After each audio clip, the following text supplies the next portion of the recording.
आज हम कक्षा 8वीं विषय विज्ञान के अंतर्गत अध्याय 12 ऊर्जा के स्रोत के बारे में आज पढ़ाई करेंगे।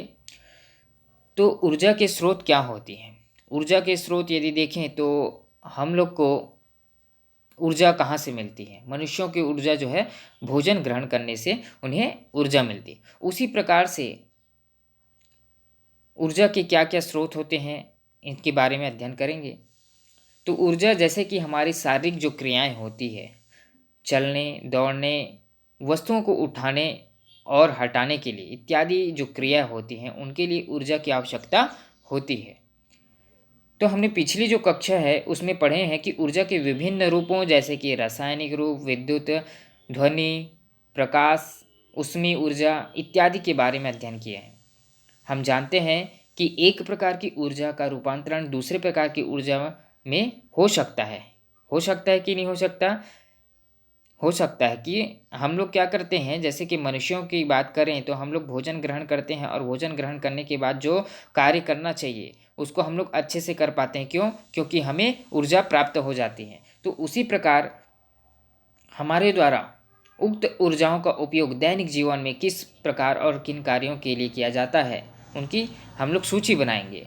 तो हम देखते हैं कि हमारे द्वारा उपयोग की जा रही एक प्रमुख ऊर्जा विद्युत ऊर्जा होती है। क्या होती है? एक विद्युत ऊर्जा होती है। क्या आपने कभी यह जानने का प्रयास किया है कि विद्युत ऊर्जा कहाँ से प्राप्त होती है और विद्युत ऊर्जा का उत्पादन कर उसे किस प्रकार वितरण केंद्रों में किया जाता है? क्या आपने कभी सोचा है कि आपके घरों में जो बिजली का सप्लाई होता है वो किस प्रकार से हो रही है और कहाँ से हो रही हैं और कहाँ से उत्पादन होती हैं विद्युत?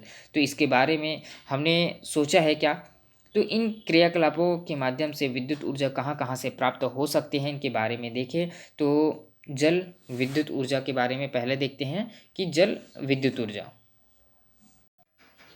चलिए यहाँ पर देख सकते हैं कि क्रियाकलाप 1 में दिया गया है आवश्यक सामग्री के रूप में एक जो है माचिस की खाली डिब्बी लिए हुए हैं। यहाँ पर जो डिब्बी दिखाई दे रही है ये माचिस की खाली डिब्बी दिखाई दे रही है ये, और उसमें जो है हम लोग क्या लगाए हैं, प्लास्टिक के छोटे छोटे 4 चम्मच लगाए हुए हैं। प्लास्टिक के छोटे छोटे 4 चम्मच लगा हुआ है और एक खाली जो है रिफ़िल है। यहाँ पर देखो, यहाँ पे जो है प्लास्टिक के चम्मच लगे हुए हैं और ये खाली रिफ़िल है। ठीक है, तो माचिस की जो डिब्बी होती हैं उस डिब्बी के माध्यम से आड़े भाग में चारों जो फलक होती हैं, चारों फलक मतलब 1 2 3 4 फलक जो होते हैं उसके चारों जो फलकों हैं उसमें जो है खांचे बनाए हुए हैं और इन चम्मच को क्या किए हुए हैं, चित्र के अनुसार यहाँ पर देखेंगे कि फंसा दिए हैं, चम्मच को फंसाए हुए हैं और डिब्बा के बीच में क्या है, एक भाग में छेद किए हुए हैं आर पार जिसमें रिफिल लगा दिया गया है। तो इन चित्र के माध्यम से हम लोग समझेंगे कि किस तरह की पानी की धार के नीचे रखें। अब ये जो है यहाँ पर देखो नल दिखाई दे, नल लगी हुई हैं और इस नल के माध्यम से पानी वहाँ पे दे रहे हैं। तो वहाँ पे जो चम्मच लगी हुई है वो क्या होती है, उसके द्वारा जैसे ही लोड हो उसमें पड़ती है, पानी का लोड उसमें आती है, उसी प्रकार से वो घूम जाती है। फिर से घूम करके वो चारों जो है फलकों में जो चम्मच लगी हुई है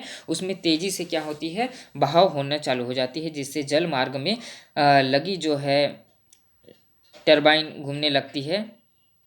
इसी प्रकार एक टरबाइन का जो है स्वाप्त की सहायता से जो है जनित्रों से जुड़ी होती है जिनके द्वारा जो है विद्युत उत्पन्न की जाती है और इस प्रकार व्यवस्था दिखाए गए हैं। यहाँ पर देखेंगे कि देखो इस चित्र के माध्यम से देख पा रहे हैं कि छत्तीसगढ़ में जो है जल विद्युत उत्पादन हेतु हंसदेव बांगो तथा गंगरेल बांध परियोजनाएं क्रियाशील हैं। अभी जो है क्रियाशील गंगरेल बांध और जो है हंसदेव बांगो जो है यहाँ पर विद्युत छत्तीसगढ़ में जो है जल विद्युत उत्पादन किया जाता है। और किस प्रकार से किया जाता है यहाँ पर दिखाई दे रहे हैं, ये देखो यहाँ पर जलाशय दिखाई दे रहे हैं, यहाँ पर ये है जलाशय। ठीक है, और उस जलाशय में देखेंगे कि किस प्रकार से टरबाइन के माध्यम से घुमाया जाता है जल को।